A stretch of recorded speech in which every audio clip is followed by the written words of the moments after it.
Arestado po ang may-ari ng isang junk shop sa Rodriguez, Rizal matapos makumpiska roon ng hinihinalang mga nakaw na motorsiklo at mga submeter ng kuryente. May live report si Jamie Santos. Jamie.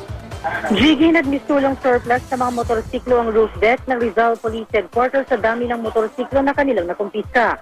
Mula ito sa isang junk shop sa Kasiglahan Village, Taco pa rin ng Rodriguez, Rizal.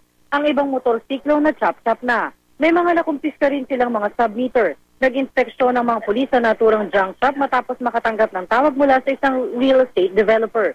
Nanakaw raw ang kanilang mga submeter at nakaimbak daw ang mga ito sa naturang junk shop na nagpamamayari na nagngangalang Arnel De Vera.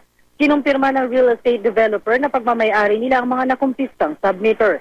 Nakuha rin sa junk shop ang 14 na motorsiklo, 41 motor engine, 5 skeletal body at 55 na submeter.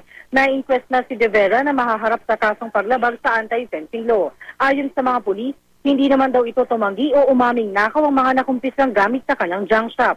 Mas maghihigpit na rin daw ang mga barangay officials sa nasabing lugar para di na maulit ang mga ganitong insidente. Nagpaikot na raw sila ng mga notice na nagpapaalala sa kanilang mga residente na huwag bibili ng mga kahina-hinalang motorsiklo at ibabang parte nito. At yan ang latest mula sa Rodriguez, Rizal, GD. Maraming salamat, Jamie Santos.